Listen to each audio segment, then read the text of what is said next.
Well,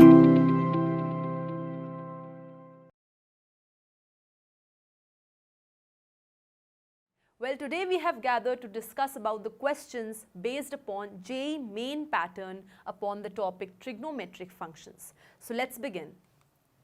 The first question is asking you to compute the value of such a trigonometric expression. Let's see what is it. Thrice of sin x minus cos x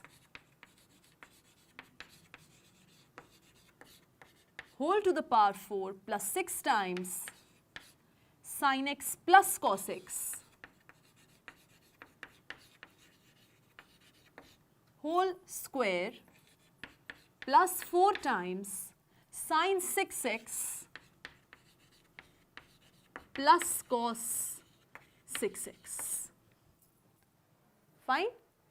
Let's see how to proceed. Well, over here it's natural to write it as sin x minus cos x whole square and then again whole square, right?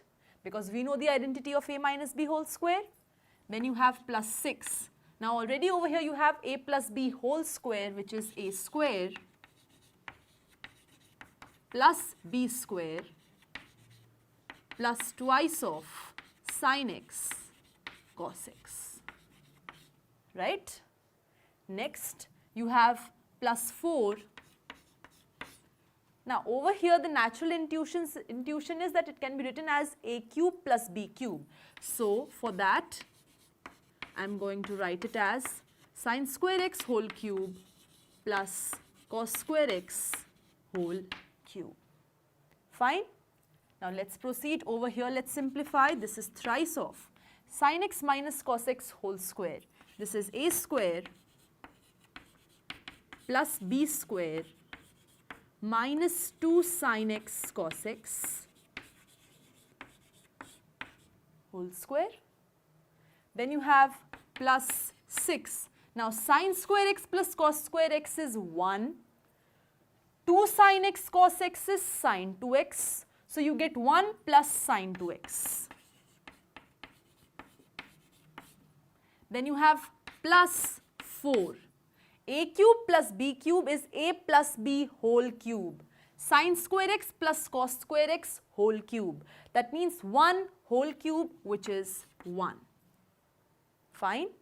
A cube plus b cube is a plus b whole cube minus 3ab, 3a b into a plus b. A plus b means sin square x plus cos square x, which is again 1. So this into 1 makes it just this much. So I am not going to write that. It's just 1. Over here come again. Sin square x plus cos square x is 1. 2 sin x cos x is sin 2x. So I am going to write it as thrice of 1 minus sin 2x whole square plus 6 sin 2x plus 4 minus 12 sin square x cos square x. Now over here again you have a minus b whole square. Open it up. A square plus b square minus 2ab plus 6 sin 2x plus 4 minus. Now see, here it is, I can reframe it as 2 sin x cos x. How? If I just break it as 3 into 4 sin square x cos square x. I can write it like this. 3 into 4 is 12. 4 can be written as 2 square. So you have 2 square sin square x cos square x, which means 2 sin x cos x whole square. That means sin 2x whole square, which is sin square 2x. So I am going to now next write it as 3 plus 3 sin square 2x minus 6 sin square or sin 2x minus 6 sin 2x plus 6 sin 2x plus 4 minus 3 2 sin x cos x whole square, which is sin square 2x. Fine. Now see, here you have plus 6 sine 2x, this is minus 6 sine 2x. Then this is plus 3 sine square 2x minus 3 sine square 2x. You have 3 plus 6, that's 9, 9 plus 4, that is 13. So such an expression is actually boiling down to this natural number, which is 13. The option, therefore, correct one is C. Understood? That's how just by rigorous use of basic identities and trigonometric identities you can very easily complete this question.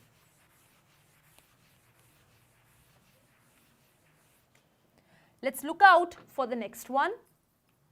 Which of the following numbers is a rational number? Now see, when we have dealt with trigonometric ratios of some important angles which are not one of the basic angles like 0, 30, 45, 60, 90. At that time we had dealt with 15 degrees, 18 degrees, 75 degrees, 36 degrees, 72 degrees, 54 degrees. And what are the trigonometric ratios of all these? So not basic angles. Based upon that particular concept, I have to deal with this question. Now sine 15, what is sine 15? Sine 15 degrees is root over 2 minus root 3 whole upon 2. Well, you can simplify it in other steps also, in other ways also, and you are carefully and very, very evidently able to see that this is an irrational number. Q complement. That means R minus Q. Q is the set of rational numbers. From the reals you remove rationals, you get irrationals. So sine 15 belongs to the set of irrationals. What about cos 15? Cos 15 we know is root over 2 plus root 3 by 2, again an irrational number. The question is which one is rational? So definitely this is not rational. Then you have this is not rational. Next you have sine 15 cos 15 and sine 15 cos 75. Let's deal with sine 15 cos 75. Now see, sine 15 cos 75. Sine 15, how can you write cos 75? As cos of 90 minus 15, right? But cos 90 minus theta is sine theta. So this is sine 15 into sine 15. Sine 15 is this, root over 2 minus root 3 whole upon 2 into root over 2 plus root or 2 minus root 3 whole upon 2. What are you going to get? This is nothing but 2 minus root 3 whole upon 4, isn't it? Because it is root over 2 minus root 3 whole upon 2 whole square. The whole square cancels the root of the numerator and squares the 2 of the denominator. You get 2 minus root 3 upon 4, which is again irrational. That means even this is not rational. So obviously we are left with one option. That has to be correct. This is only a rational number. Let's still try to see why this is rational. Now see, you have sine 15 cos 15. Either what you can do is you have the values of sine 15 cos 15, you can multiply both of them and see the answer is 1 by 4, which is rational, or alternatively what you can do is apply the trigonometric identity. 2 sine A cos B is sine 2 sine A cos A, that means sine 2A. So sine 2 into 15, which is sine 30, which is 1 by 2 into 1 by 2, which is 1 by 4, very much a rational number. Understood? And so you have sine 15 cos 15 is a rational number, whereas all the rest of the three are irrationals. Fine? Let's now see what happens to be the next question of discussion. We are given tan theta is minus 4 by 3, then for the same theta, what do you think will be the nature of sine theta? Now see, these questions do not demand a lot of computation, they just demand a lot of concept clearance. How? Tan theta is minus 4 by 3. That means it is negative. If I make you recall the sign convention, this was the first quadrant, second quadrant, third quadrant and fourth quadrant. You know there was a sign convention like all, school, to, college, ASTC. All positive, sine positive, tan positive, cos positive, right? So over here, if tan theta is negative, see, tan is positive in the first and third. And the first all are positive, in the third tan is positive. That means if tan of some theta is negative, theta is lying either in the second or in the fourth quadrant. Theta lies in second or fourth quadrant. Right? Question is, what about sine theta? Fine? Now, see, in the second and fourth quadrant, what is the nature of sine theta? In the second quadrant, sine theta is positive. In the fourth quadrant, sine theta is negative. Therefore, for the same theta, sine theta is positive or negative. If theta lies in the second quadrant, sine theta is positive. If theta lies in the fourth quadrant, sine theta is negative. So it is either positive or negative. Over here, let's see.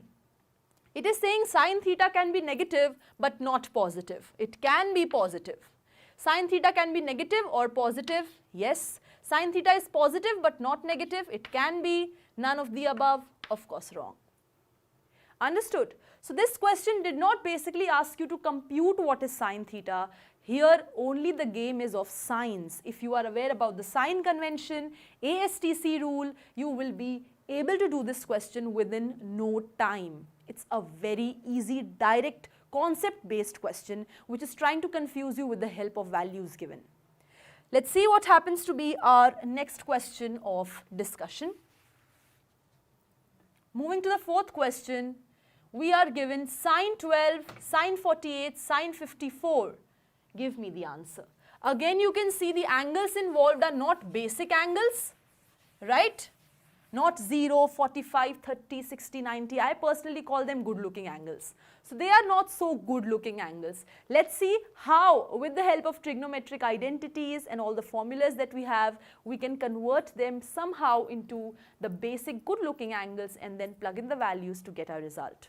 So we have sine 12, sine 48.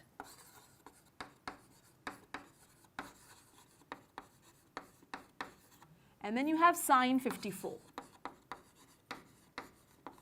Okay, 2 at a time. Fine. I multiply by 2 and divide by 2, I get 2 sine 12 sine 48 into sine 54. What is 2 sine A sine B? It is cos of A minus B minus cos of A plus B. Right? 2 sine A sine B is cos of A minus B minus cos of A plus B. I am just treating this as A and this as B. What is 48 minus 12? This gives you 36 minus cos 48 plus 12. This gives you 60.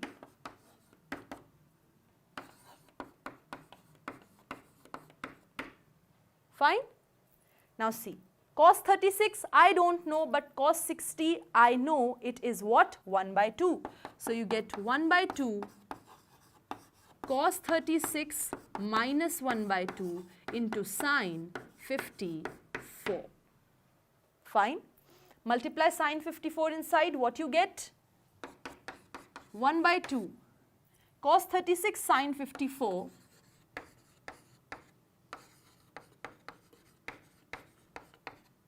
minus 1 by 2 sine 54.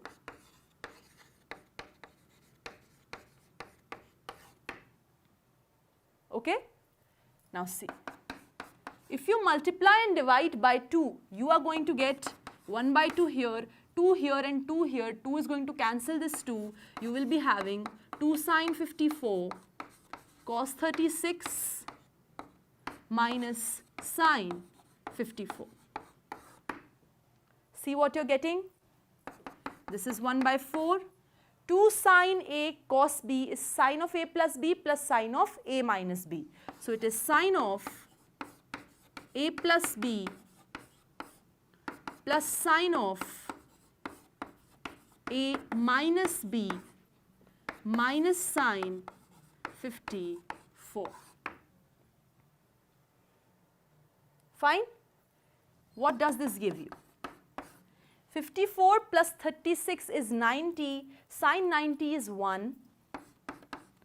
54, so this is 90. What is this? 18. I know what is sine 18? Root 5 minus 1 by 4. And what is sine 54? Root 5 plus 1 by 4. What you get? 4 is the LCM, so 4 plus root 5 minus 1 minus root 5 minus 1 whole upon 4 plus root 5 minus root 5 gets cancelled. You have 4 minus 1, that's 3, 3 minus 1, that's 2, 2 upon 4, or you get 2 upon 16, which is 1 upon 8. Let's search for the solution. You have 1 upon 8 sitting as option B, which happens to be correct. And so, here we combated this particular problem by having the knowledge of some non-basic angles, which was sine 18, sine 54, fine. And apart from that, we just should know the transformation formula, how to convert product into sum into product. Just these basic things are enough to get to the correct solution 1 by 8. Understood? Let's see and deal with the next question. Question number 5 is trying to say in any triangle. Now the moment I am talking about triangle, the topic is solutions of triangle. So in any triangle, you are having 3 angles A, B and C. You know the side opposite to angle A is denoted by small a, side opposite to angle B is small b, side opposite to angle C is small c. Based upon the same convention, it is trying to ask you to compute the value of cot A by 2 plus cot B by 2 plus cot C by 2. What are you going to do to compute this value? Okay, so in any triangle, cot A by 2 plus cot B by 2 plus cot C by 2 is what? Now see, we know A plus B plus C is pi, isn't it? In any triangle, A, B, C, these are itself the name of the angles also. This is A, this is B and this is C. I know sum of all 3 angles is 180 degrees. So A plus B plus C is pi radians. That means A by 2 plus B by 2 plus C by 2 is pi by 2. Right? What about A by 2 plus B by 2? A by 2 plus B by 2 is pi by 2 minus C by 2. Therefore, cot of A by 2 plus B by 2 will be cot of pi by 2 minus C by 2. Cot of 90 minus theta is tan theta. And what is cot of A plus B? Cot A, cot B minus 1 upon cot A plus cot B. So you have cot A, cot B minus 1 upon cot A by 2 plus cot B by 2. I just use the formula of cot of first angle plus second angle is cot of the first angle into cot of the second angle minus 1 upon cot of the first angle plus cot of second angle. Everything is in terms of cot, so I can write tan C by 2 as 1 upon cot C by 2.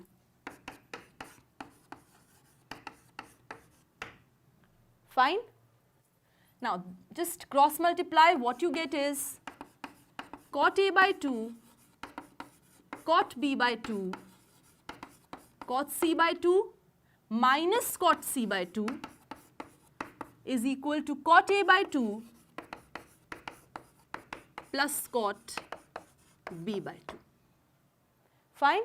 Take cot C by 2 that side, what you get is cot A by 2 into cot B by 2 into cot C by 2 is cot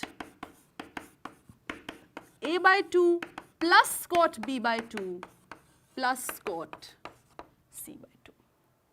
A very interesting result which you can even try to memorize. Here you are taking product of cot A by 2, cot B by 2 and cot C by 2, and this result which you are getting by taking the product of cot A by 2, cot B by 2, cot C by 2, where A, B and C are angles of a triangle, the result is the same when you add these three quantities. So take the product or you add them, you get the exact same answer. Isn't that fantastic? And therefore, your answer happens to be what?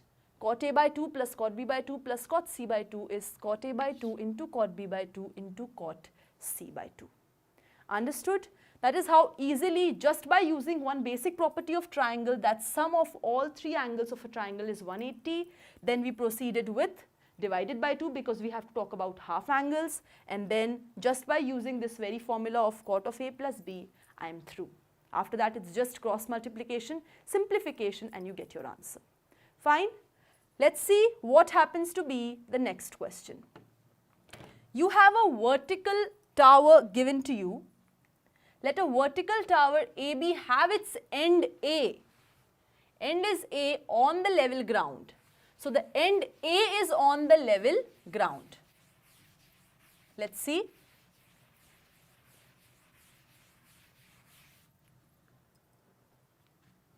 Level A is on the level ground, that means this is A and this is B. Its end A on the level ground, let's see be the midpoint of AB. So suppose this is my point C, this is the midpoint. And P be a point on the ground such that AP is twice of AB. So somewhere on the ground, so A is already on the ground level, somewhere P is on the ground such that AP is twice of AB. So suppose AB is H, then AP is 2H. Fine. Let AB be H, so AP is 2H because AP is twice of AB. If angle BPC is beta, okay, so BPC, that means if this angle is beta, then tan beta is equal to what? Now see, this is how the structure is given to me. Over here it is evident this angle is 90 degrees. Suppose I say this angle is some angle alpha. Let's take it to be alpha. Now over here it's very evident to use the tangent ratio. That's what we do. Tan. If I talk about in triangle APB, the biggest triangle I'm talking about, it's a right angle triangle. I can talk about the tangent ratio. Tangent ratio of this angle I'm interested. Tangent ratio of this angle will be AB upon AP, right? Through proper brushing perpendicular upon base. So you have tan of this angle, which is alpha plus beta, is equal to AB upon AP. AB is H, AP is 2H, you get 1 by 2. Next, let's focus upon APC triangle. Again a right triangle. In triangle APC, what is tan alpha? It is AC upon AP. Now AP I know it is 2H. AC is what? Because C is the midpoint, AB is H, so this is H by 2 and this is H by 2. Half of H because C is the midpoint of AB and AB is of length H. That means AC is H by 2. What you get is H by 2 into 2H 1 by 4. Question is compute tan beta. Directly I cannot compute tan beta like I am able to compute tan alpha or tan alpha plus beta, because this beta is not the acute angle lying in a right triangle. So indirectly we will have to compute beta. So what will happen? Tan beta will be tan of alpha plus beta minus alpha, right? Tan of alpha plus beta minus alpha can be written as tan beta. This alpha gets cancelled. Now tan of A minus B is tan A minus tan B upon 1 plus tan A tan B. Fine? Tan A minus tan B upon 1 plus tan A tan B is what is the formula of tan of A minus B. Now I know about tan of alpha plus beta, I know about tan alpha, again I know everything, just plug in the values. What you get? Tan of alpha plus beta is 1 by 2 minus tan alpha is 1 by 4, 1 plus 1 by 2 into 1 by 4, that's 1 by 8. So what you get? 2 minus 1 upon 4 whole upon 8 plus 1 upon 8. This gives you what? 1 by 4 multiplied by 8 by 9, which gives you what? 2 by 9, and therefore tan beta is nothing but 2 by 9. That's how easily this question got accomplished. Here we could see two right triangles corresponding to both the right triangles ABP and APC. We applied the tangent ratio formula and we obtained the value of tan of alpha plus beta and tan alpha. Then we expressed beta in terms of alpha plus beta and alpha. Application of formula, just plug in the values, you have your answer. So your answer is what? 2 by 9. Fine. Let's watch out for the next question. Seventh question is asking you to compute the general solution of an expression. Take a look at it, try to see what the question is demanding. Okay friends, so I hope you have seen the expression very nicely. Let's see what is that expression. I can alternatively write it as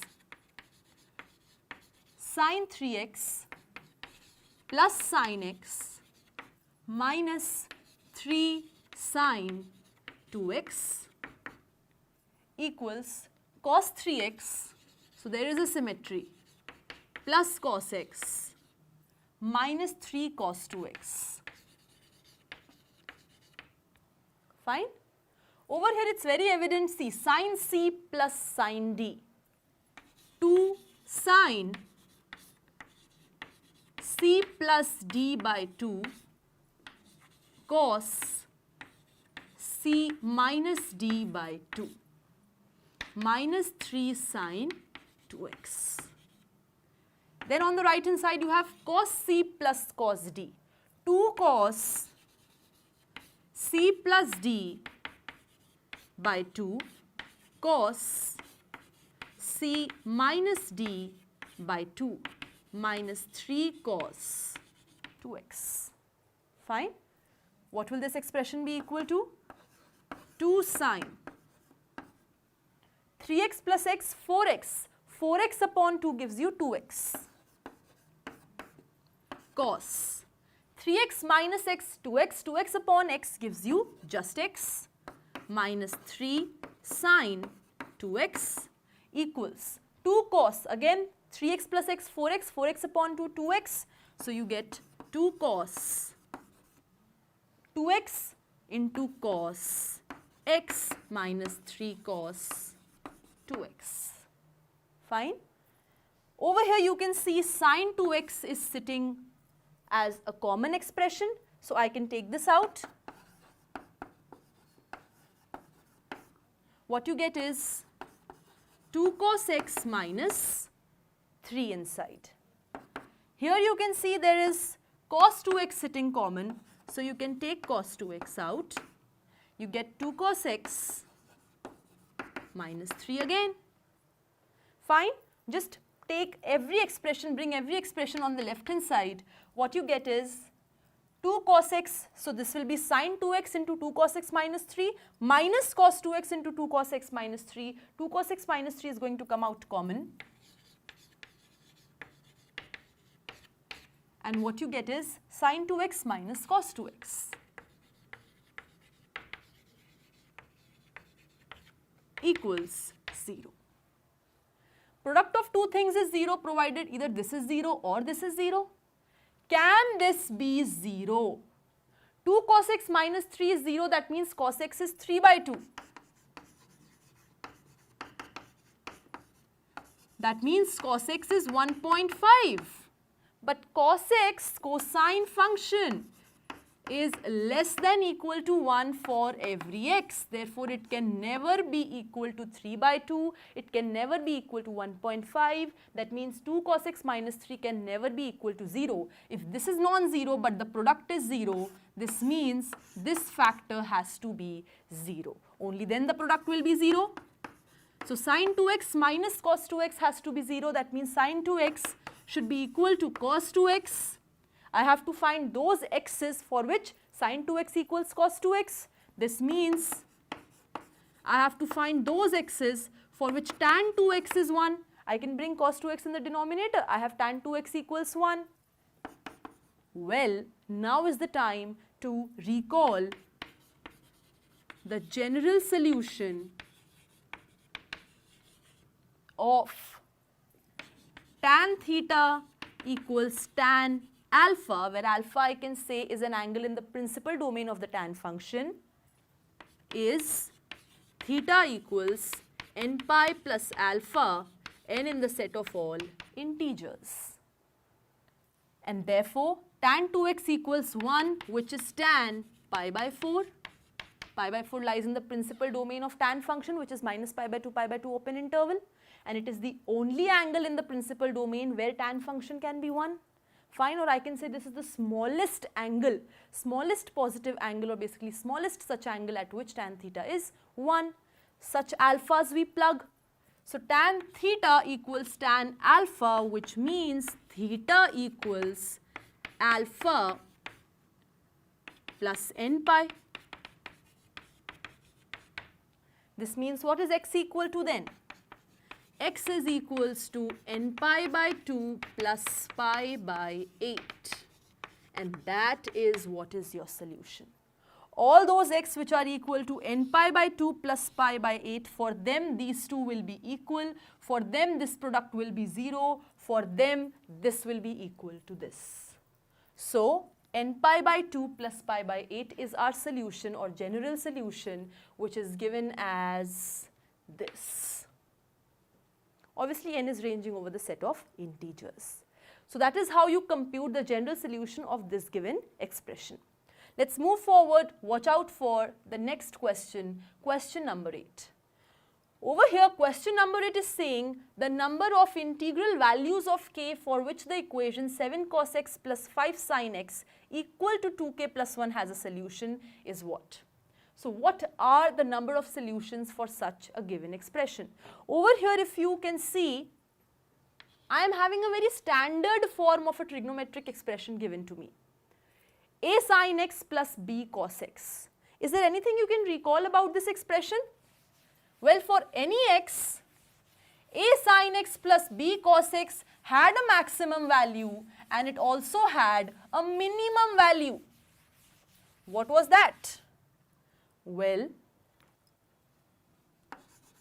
a sin x plus b cos x was always greater than equal to minus under root a square plus b square and was always less than equal to under root a square plus b square.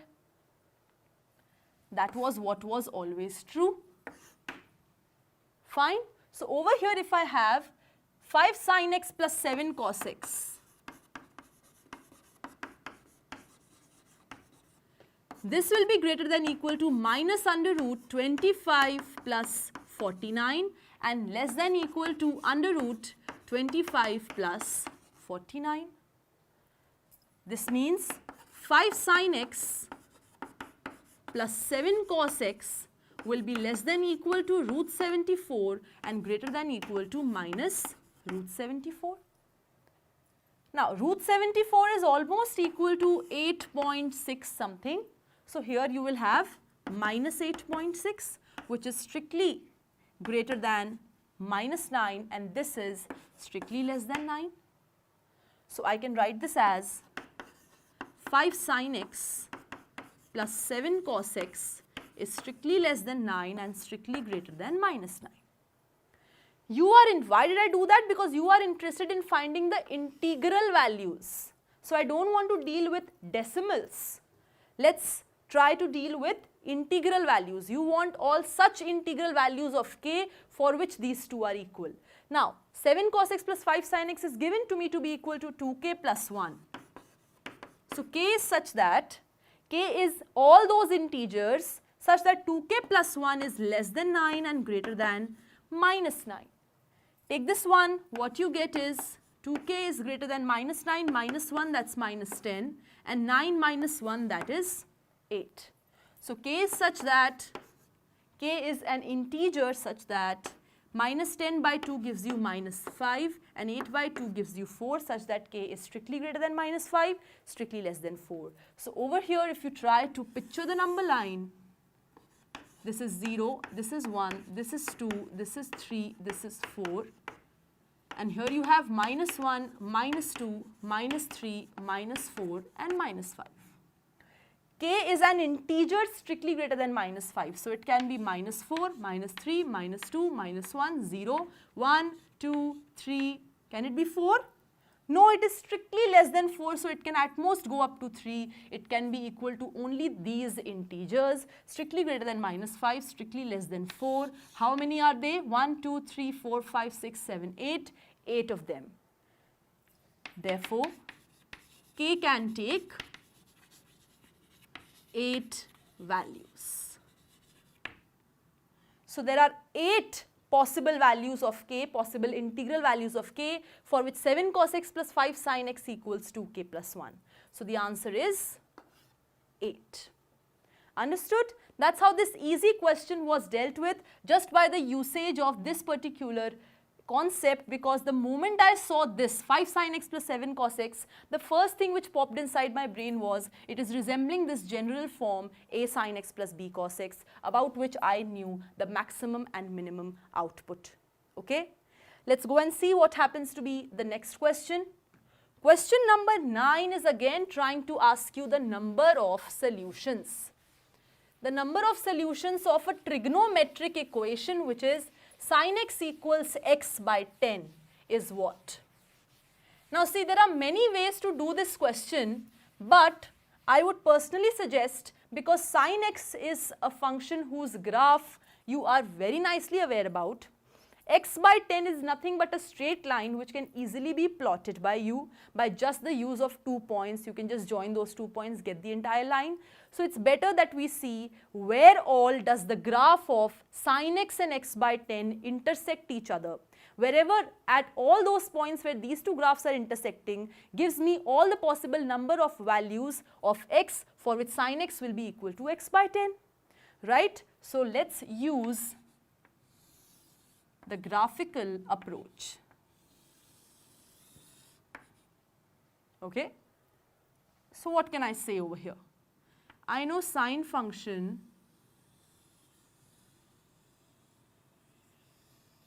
goes like this. Fine. So, here also, let me extend this a bit.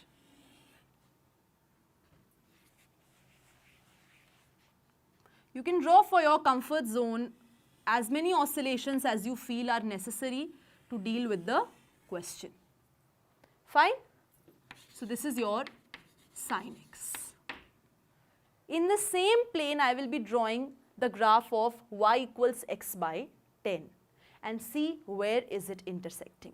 Now, see, you should be very well aware that the maximum value which the function can take is 1 and the minimum that it can take is minus 1, right? If I talk about y equals x by 10 If I put x equals 1, I am going to get y equals 1 by 10. Now if I go and plot 1 by 10 somewhere, I might commit a mistake in plotting it somewhere below the graph of the sine function or above the graph of the sine function, right? So it's better to plot such values of x, take such values of x for which y gives you integral answers. Fine, because you know one thing in terms of integers, that the maximum integer which the sine function can take is 1 and the minimum is minus 1. So what are the integral values of x for which y can give you an integer? Well, if you take x to be multiples of 10, y is going to give you an integer. For x equals 10, y is 1. And I know this line is always going to pass through origin. For x equals 0, y is 0. I have got 2 points, 10, 1 and 0, 0. 2 points are enough for me to plot the line. 10, 1. Now where is this 10? This is 0, this is pi, this is 2 pi, this is 3 pi. Now what is 3 pi? 3 pi is 3 into 3.14, which is 9.42. That means 10 will be somewhere here. Fine, 10 will be somewhere here. This is your 10. Now at 10 the function is attaining the value 1 over here. Fine. Now understand carefully. This is one point on the line. This is another point on the line. This is the point where this elevation is same as this height. But before that, never ever at any point before 10 will x by 10 be equal to 1. It will always be less than 1. From 0 to 10, x by 10 will always be less than 1. At 10, it will be equal to 1. Beyond 10, it will be greater than 1. And so, what are you going to get is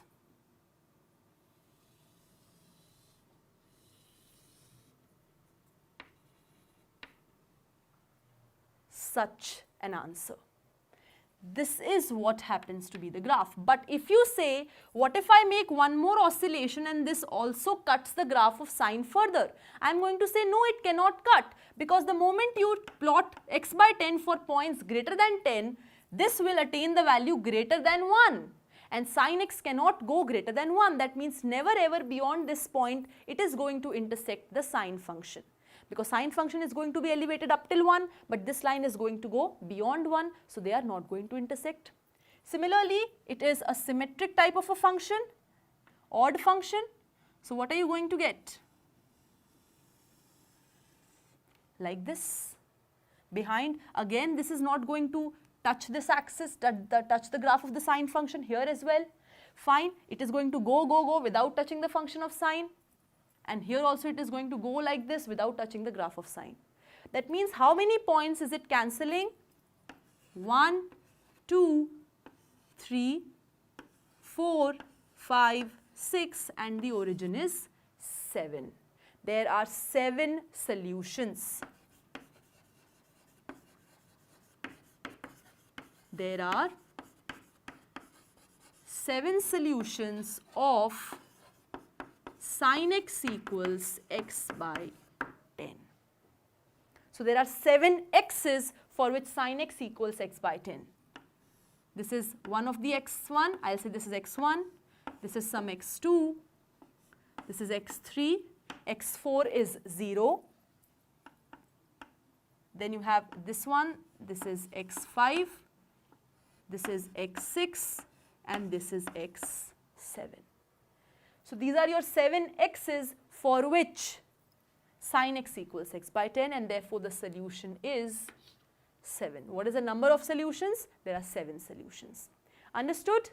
Let's proceed and see what is the next question. The next question is trying to talk about again a triangle. It is saying in triangle ABC, the area of triangle is given by this. Then what about tan A?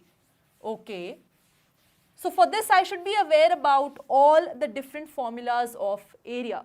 Over here you can see if I generally draw the triangle, this is my A, this is my B, this is my C. Similarly, angle A, angle B, angle C. This is A, this is B and this is C.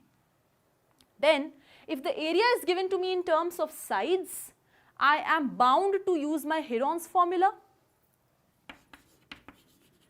Area of triangle ABC is under root S into S minus A, S minus B, S minus C, where A plus B plus C is 2S.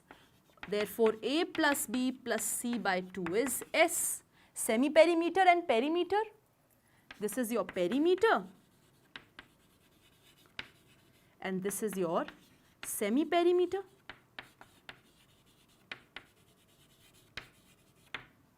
Fine.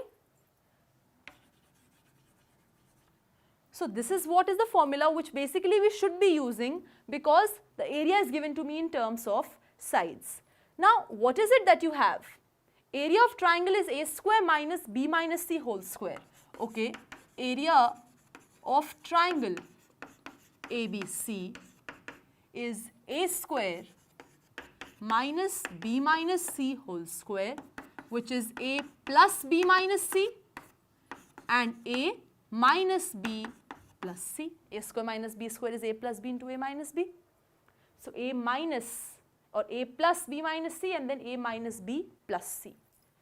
Now see, if A plus B minus C is something I want to compute. So I can write it as A plus B plus C minus 2C. A plus B is 2S minus 2C, which is twice of S minus C. So I can write here twice of S minus C. Then A minus B plus C. I can write it as A plus B plus C minus 2B, which is 2S minus 2B, which is twice of S minus B. So twice of S minus B. Fine? That is how I simplified this expression, which gives you what? 4 S minus C into S minus B. But area of triangle in the form of Heron's formula I know is equal to this. So on the left hand side, in place of this expression, I can write my Heron's formula, which is what? Under root S into S minus A, S minus B, S minus C is equal to 4. I can write this as under root S minus C, under root S minus C, under root S minus B, under root S minus B. Because over here everything is an under root and I want to cancel terms. So I am going to write S minus C as under root S minus C, under root S minus C, under root S minus B, under root S minus B, which is S minus B.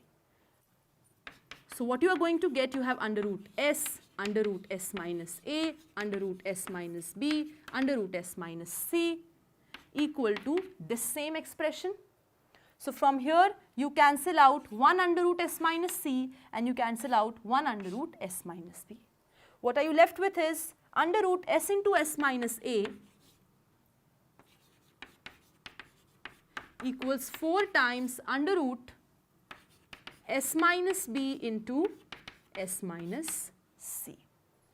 Right? Now what can you do is, this implies under root S minus B S minus C upon under root S into S minus A is 1 by 4. This upon this is 1 upon 4. Now what is this?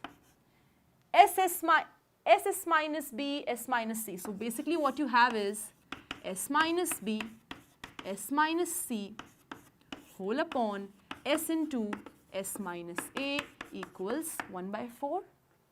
What is this? What is this? This is nothing but tan of A by 2. Remember the half angle formulas in terms of sides? We have done that. This is equal to 1 by 4. Well, I have got the value of tan A by 2, but I do not want tan A by 2, I want tan A. So how am I going to compute tan A? So tan A, can it be expressed in terms of A by 2? Well, I know tan 2A is 2 tan A upon 1 minus tan square A. So what is happening? Angle was twice, it is being halved. Therefore, tan A will be 2 tan A by 2 upon 1 minus tan square A by 2. What is tan A by 2? Tan A by 2 is 1 by 4. So, twice of 1 by 4 whole upon 1 minus 1 by 4 whole square, which is 1 by 16. So, you get 1 by 2 divided by 16 minus 1, 15 by 16. Or you can write it as 1 by 2 into 16 by 15. What you get is 8 by 15. So your tan A is coming out to be 8 by 15. Let's see if it is there. Yes, it is there as the first solution. Fine. So this is how area of triangle was used from the topic solutions of triangles to basically form this question, frame this question, and therefore everything related to that you should be very well aware about to be able to mark the correct solution for this question. That's it. We have completed our discussion. I suggest you to take a good practice of all these questions because they are really important. Thank you. That's it for today.